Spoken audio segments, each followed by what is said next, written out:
자, 안녕하십니까. 서울 성모병원 심혈관 촬영실 간호사 김현지입니다. 저는 응급 상황에서 알아야 할 기도 유지 방법이라는 주제로 발표 시작하겠습니다. 발표 목차입니다.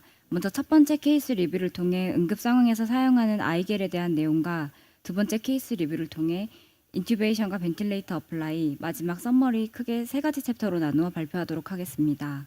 첫 번째 케이스입니다. 71세 여환 디셉니아 주호소로 내원하였고 기저질환으로 AFib, DM, ESRD 있었으며 2022년도에 스테미로 PCR 하셨던 기억력이 있습니다.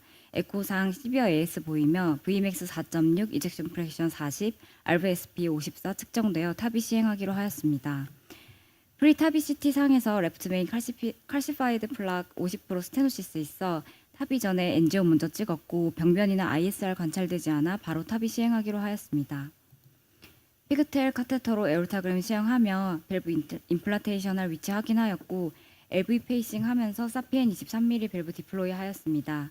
하지만 디플로이 후에도 BP 회복되지 않고 SpO2 지속적으로 떨어졌습니다. 에코 보면서 밸브 정상적으로 디플로이 되었음을 확인하였으나 BP 오르지 않고 시스톨릭 60대까지 떨어져 노르에피네프린 30ml 4cc/hr 스타트, 블루라이트 풀드롭 하였습니다. 환자 퓨필 리플렉스 핀포인트 관찰되어 밸브 디플로이 직전 미다졸람 2mg, 펜타닐 50마이크로 투여로 인한 딥세데이션으로 판단하였습니다. 바로 아이겔 4번 삽입 후 엠브백인 시행하였고 환자 깨우는 것이 좋다고 생각되어 플루닐 0.5mm, 날록손 2mm IV 투여하였습니다. 5분 후에 환자 의식 수준 얼러트하게 돌아왔고 GCS 사정 결과 정상, 바이탈도 정상으로 돌아왔습니다. 자발 호흡 회복하여 아이겔 제거 후에 시술 종료하였습니다. 이미 여러 논문을 통해 성문 위 기도 유지 기구의 유용성에 대해 입증되어 왔습니다. 보통 임상에서 SpO2가 떨어지면 첫 번째로 인튜베이션을 생각하기 마련입니다. 하지만 첫 번째 케이스의 환자처럼 일시적인 호흡 저하나 응급 상황에서 빠르게 에어웨이 확보를 해야 할 환자 또는 기도 확보가 어려운 환자에 한해서는 인튜베이션보다 아이겔의 사용이 더 빠르고 침투적인 대안이 될 수 있습니다. 모두 아시겠지만 아이겔은 커프 없이 열 가소성 탄성체로 이루어진 성문 상부 기관 삽관 기구입니다. 그림에서 보시는 것처럼 아이겔 끝의 팁 부분이 뒤쪽에 있는 식도로 향하게 삽입하고 앞쪽 개구구가 후두로 향하게 하여 기관으로 연결합니다. 이렇게 성문 위에 기구를 놓기 때문에 성대와 기관지를 자극하지 않고 삽입 부위가 탄성체 겔로 만들어져 있어 덜 침습적입니다. 때문에 소아 마취에 주로 사용하고 있습니다.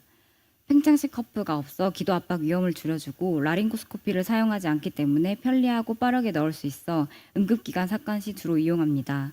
뿐만 아니라 아이겔 입구에 있는 통로를 통해 위장관 튜브 사용 및 석션이 가능합니다.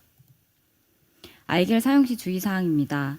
아무래도 임시기도 확보형이기 때문에 삽입 후 4시간 이상 사용을 금지하고 커프로 고정한 것이 아니라서 인튜베이션보다 탈관의 가능성이 높습니다.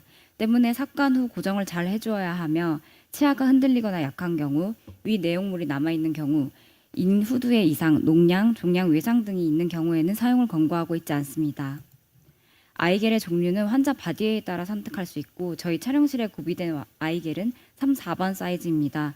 보통 3번은 30에서 60kg의 환자, 4번은 50에서 90kg의 환자에게 사용하고 있습니다. 아이겔 삽입 전에는 의치나 구강 내 이물질이 없는지 확인해야 하고 환자의 몸무게에 맞는 아이겔을 선택해야 합니다. 아이겔의 초록색 커프의 뒷면과 옆면에 동봉된 윤활제를 발라주고 이때 기도와 접촉되는 부분에는 바르지 않도록 조심해야 합니다. 다음으로 환자의 머리를 잡고 턱을 부드럽게 아래로 눌러 구강을 개방한 후에 주로 사용하는 손으로 아이겔 커프 뒷면을 입천장에 밀착시켜 저항이 느껴질 때까지 부드럽게 밀어 넣습니다.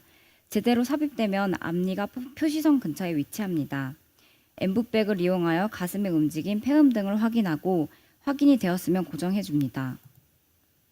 이어서 두 번째 케이스입니다. 84세 남자 환자 체스트페인 주호소로 입원하였고 ESRD로 혈액 투석하고 있고 AV 블록으로 작년에 페이스메이커 삽입한 히스토리 있습니다.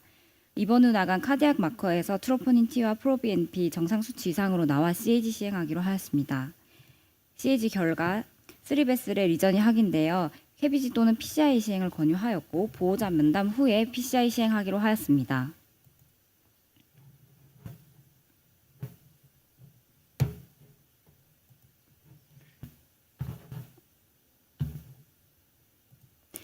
7프렌치 숏 AL1 사이드홀 가이딩 카테터 인게이지 하였고 와이어링 후에 프록시말 RCA 3.0 12 NC 발론 하자 놀이플로 오면서 BP 저어왔고 바로 NCR 인트라 코로너리 투여하고 노르에피네프린 30ml 4cc 퍼아워 스타트했습니다.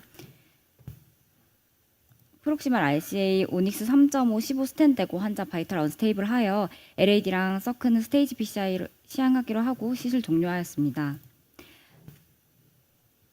다음 날에 7프렌치 이뷰 3.5 사이드로 가이딩 카테터 인게이지 하고 서크 와이어링 후에 오닉스 스탠 2.5 26 됐고 레프트 메인에서 프록시마 LAD 3.0 15 NC 발론 후에 오닉스 3.0 25 스탠 되자 플로우 느려지면서 세츄레이션 떨어졌습니다. 바로 아이길 3번 삽입 후에 엠브백잉 시행하였고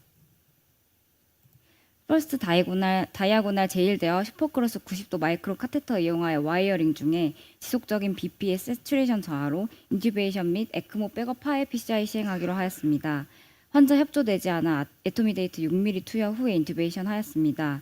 이후 나간 ABGA에서 호흡성 산증 보여 비본 투여 후에 벤틸레이터 적용하였습니다. 에크모 삽입 위에 CS 콜하고 삽입 도중 1분간 심정지 왔으나 에크모 스타트 후에 ROSC 되어 시술 이어갔습니다. 프록시말 LAD는 NC발론 3.5 15, 퍼스트 다이아고날은 2.0 15 NC발론 이용하여 키신 발론하고 PCI 종료하였습니다. 환자는 에크모 벤틸레이터 유지하며 CCU 입실하셨습니다. 이렇게 아이게를 넣었음에도 지속적으로 세츄레이션이 떨어지거나 CPR 상황에서는 인튜베이션을 시행합니다. 다들 아시는 것처럼 인튜베이션 준비물은 이렇게 있고 삭간하면서 환자가 협조되지 않을 경우에는 근이완제 또는 향정약물을 사용하고 있습니다. 저희 촬영실에서는 미다졸람, 에토미데이트, 석시콜린을 상비약으로 구비하고 있습니다. 미다졸람의 경우 환자의 바디웨이트와 역량에 따라 용량을 선택하며 에토미데이트는 kg당 0.15에서 0.3ml, 석시콜린은 kg당 1ml IV 투여하고 있습니다. 기관 삭간 후에는 청진기나 엑스레이로 엔도트라키알 튜브 위치를 확인 후 고정합니다. 이때 이 튜브 팁 끝이 카리나로부터 상방 3에서 5cm 위에 위치해야 합니다. 인튜베이션이 되면 CCU에 벤틸레이터를 요청하고 환자에 맞게 벤틸레이터 세팅 후 연결합니다. 만약 인튜베이션을 페일할 경우 코드 에어웨이 방성으로 마취가를 호출합니다. 인튜베이션 페일할 경우 본원 프로세스입니다. 인튜베이션 후에 벤틸레이터를 적용하는 데 있어 적응증은 다음과 같습니다. 저산소성 호흡 부전, 즉 FiO2 60% 이상 제공 시 동맥혈 산소 포화도가 90% 이상 넘지 않을 때 벤틸레이터를 통해 옥시제네이션이 필요합니다. 또한 이산화탄소의 체내 축적으로 반응이 없거나 무의식일 때 SpO2가 95% 이상 체크되더라도 PCO2가 많이 축적되어 있다면 배출을 위해 적용하기도 합니다. 또한 동맥혈 폐하 7.3 이하 및 애시도시스일 때 심근 허혈 또는 심부전일 때 호흡 노력을 줄여 심부담을 감소시키기 위할 때 사용하기도 합니다. 그 외에도 수술 후 폐동맥 고혈압 환자에서 폐동맥 혈류를 개선시키기 위해 사용합니다. 촬영실에서 주로 사용하는 벤틸레이터 종류입니다.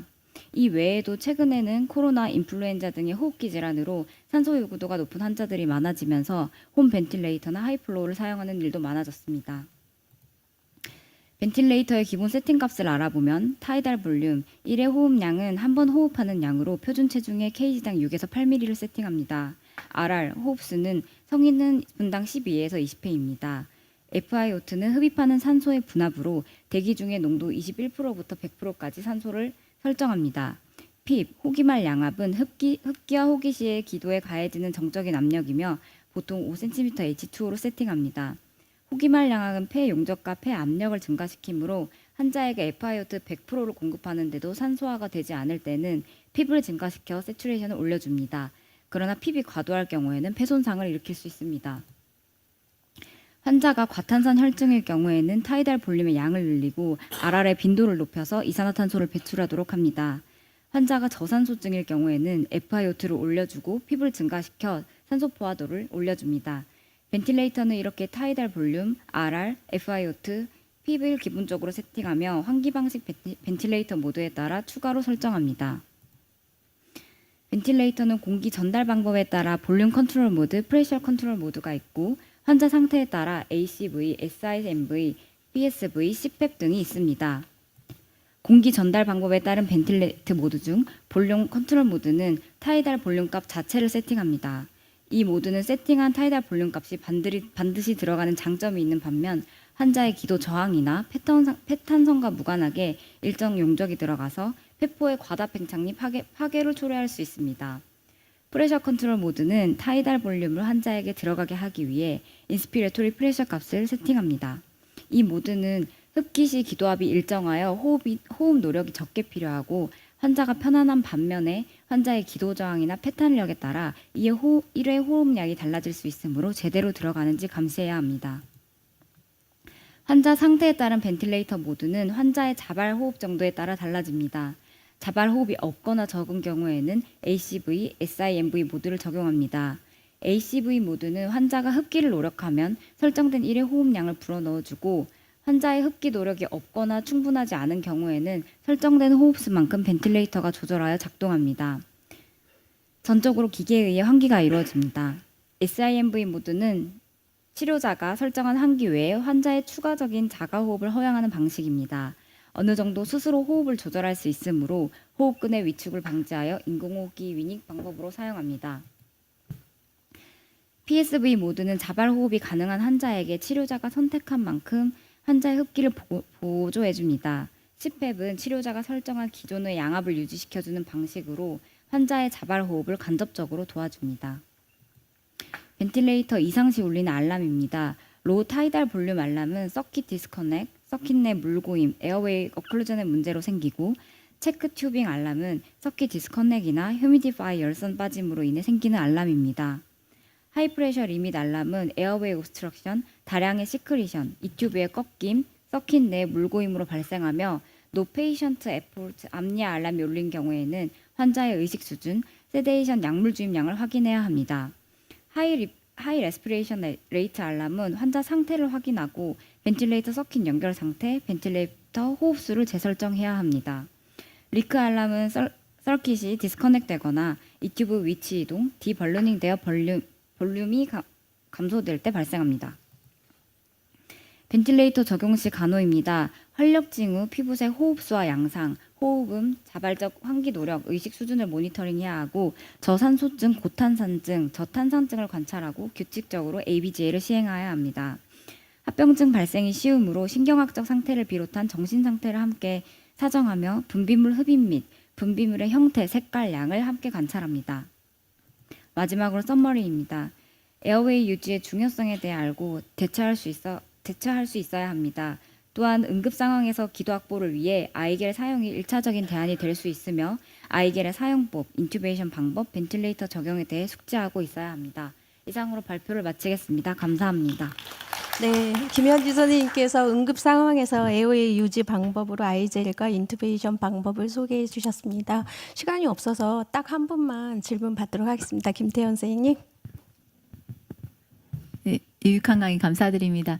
네, 타비 같은 경우에는 미니멀 세데이션을 많이 이용을 해서 보통 저희도 에어웨이랑 나잘 에어웨이 정도에서 O2 마스크 정도 해서 적용을 하는데 지금 이 상황에서는 그 딥 세데이션 된 거를 잘 발견하셨기 때문에 아이겔로 잘 적용이 됐지만 저희가 아이겔은 보통 EPS 같은 딥 세데이션 같은 경우에 많이 적용을 하니까 저희도 그렇게 알고 있지만 보통 타비에 대한 이머전시 상황이나 아니면 아까 AMI 같은 경우에는 보통 아이겔로 해서 아까 바로 인투베이션 다시 체인지 하셨잖아요. 바이트 안 올라서. 그래서 카데제 샥을 요하는 AMI나 그런 시비어 AR이라든지 여러 가지 타비에 대한 그런 합병증이 있을 때는 바로 인투베이션 적용하는 게 맞다고 생각됩니다. 감사합니다. 네, 좋은 코멘트 감사합니다. 다음 강의 넘어가겠습니다.